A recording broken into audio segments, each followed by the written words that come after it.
मुझे आँख बंद करता हूँ तो कुछ नया नहीं, सब पुराना दिखता है, क्योंकि यही स्थान जब उल्लास और हर्ष के साथ 2 साल पहले पूज्य गुरुदेव के चरणों की वंदना की थी।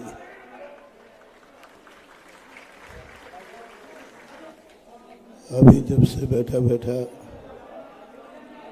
महाराज लोग बोल रहे थे, लेकिन हमें कुछ भी सुनाई नहीं पड़ रहा था, क्योंकि उपयोग पूज्य गुरुदेव के चरणों में लगा हुआ था। उस समय भी पटेरा से चला था, आज भी चला। उस समय आया था, आज हम सबको आना पड़ा है। और एक ऐसे संकट की घड़ी, आज पता नहीं कैसा नेचर है मेरा, जब खुशी के दिन होते हैं तो आंखों में इतने आंसू आते हैं कि गंगा की धारा कम पड़ जाए। लेकिन आज दुख की घड़ी में इस निगोड़ी आंख में एक आंसू भी नहीं है। आनंद का आंसू था वो पंक्तियां सार्थक अनुभव में आती थी। वाणी गदगदयन वपु पुलकयन नेत्रद्वयम श्रावयन।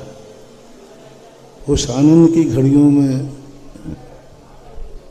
जो आंखों में आनंद का ज्वार आता था, वह आज अनुभव कर रहा था। वस्तु के अभाव में वस्तु का मूल अनमोल हो जाता है। और आज जिस संकट की घड़ी में हम सब मुनिराजों को, हमारे सब साधु संतों को, आर्यिकाओं को जिस अधर्म में छोड़ गए हैं पूज्य गुरुदेव, वह है, मैं तो गुरुदेव से आज शिकायत करूंगा और लाना किया आपने अच्छा नहीं किया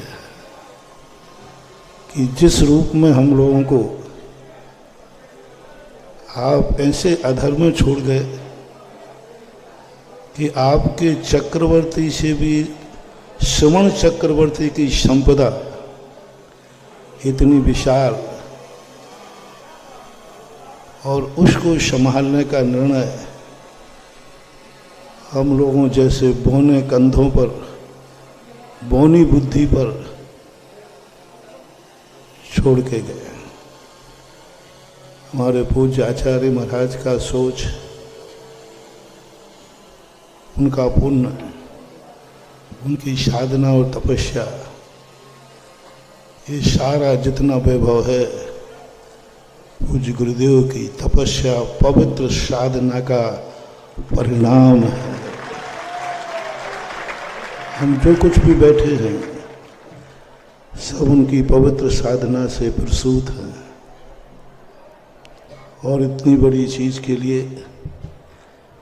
एक निर्णय करने के लिए हम लोगों को सबको इकट्ठा होना पड़ा। और वह आज वही चीज़ें, आचार्य श्री का वो वात्सल भरा हाथ, और अब वही बात ध्यान में आती है। अब मैं कुछ बोल नहीं पा रहा हूँ, नहीं तो वही घटना घट जाएगी जो 2 साल पहले घटी थी। करो फिर बताता हूँ। आ जाओ शब्द मेरे समझ में उसी दिन से गुजरा। पहले तो इसका कोई अर्थ समझा नहीं। जब पूज्य वर्ग की स्थिति यह बनी, उस समय इसके कई अर्थ आत्मा में उठते।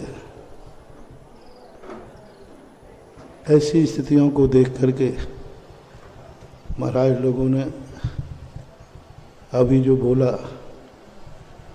अभय सागर जी, प्रमाण सागर जी महाराज आदि ने, शब्दों की भवन भावना है कि वस्तुतः अकलंक स्वामी की राजवार्तिक में कहा, गुरु के तो अनंत उपकार हैं, पर शिष्य गुरु पर क्या उपकार करे, जिसके लिए पूज्य आचार्य महाराज बार बार दोहराया करते थे कि गुरु ने जिस भावना से दीक्षा दी है उस भावना को पूर्ण कर देना ही गुरु के ऊपर उपकार हो जाता है।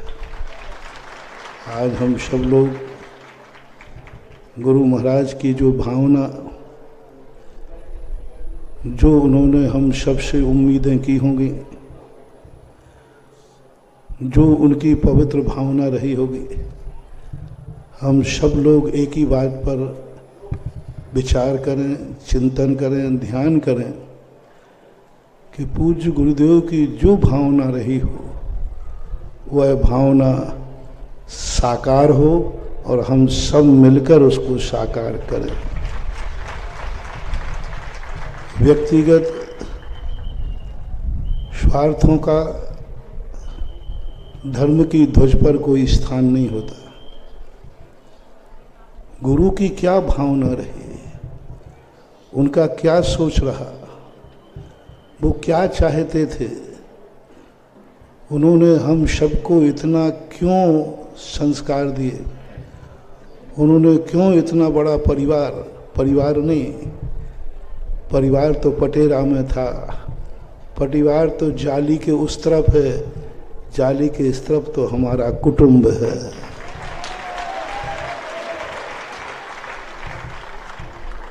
तो उन्होंने इतने बड़े कुटुंब को तैयार किया और उनकी भावना पूरी हो। बस आज पूज्य गुरुदेव को स्मरण करते हुए इतना ही भाव करता हूँ कि हे भगवान, हे गुरुदेव, आपकी जो भावना रही हो उस भावना को हम सब मिलकर के एक संगठित होकर एक नारे के साथ एक आवाज में सारे जगत में एक ही आगाज हो गए। हमारे मत दो ना हो, हमारे मन दो ना हो, हम सबका मत और मन उन आचार्य महाराज की विशाल, इतनी बड़ा वैभव, इतना बड़ा विशाल संस्कृति का ध्वज, इतनी बड़ी श्रमण संस्कृति को उन्होंने जीवित किया है, पुनरुद्धारित किया है। जहाँ मुनियों के प्रति लोगों का अभाव रूप दृष्टि बन चुकी थी, पूज्य गुरुदेव ने मुनियों का सद्भाव ही नहीं, सारे जगत को चतुर्थकालीन कुंद कुंद स्वामी की मुनिचर्या पालन की और हम लोगों को कराई। कुंद कुंद को जीवित करने वाले, कुंद कुंद की जीवन विचारधाराओं को, ऋचाओं को सिद्ध करने वाले पूज्य गुरुदेव का ये सारा वैभव सुरक्षित, संरक्षित, संवर्धित हो। वो एक कोई भी चीज़ होती है, बड़ी चीज़ किसी एक कंधे से नहीं, अनेक कंधे चाहिए। और ये 350 कंधे हैं लगभग, संख्या में आगे पीछे हो सकता है, 350 कंधे एक साथ मिलके उठाएंगे तो शायद उठा पाएंगे। यह अपने आशीर्वाद का परिणाम होगा गुरु के, क्योंकि उनका भार, उनका वजन एक कंधे लायक नहीं है। 350 कंधों का मन चाहिए, तन चाहिए और उनकी पवित्र भावना चाहिए। इतना ही आज कहकर ब्राह्म कहता हूँ। भविष्य अच्छा हो।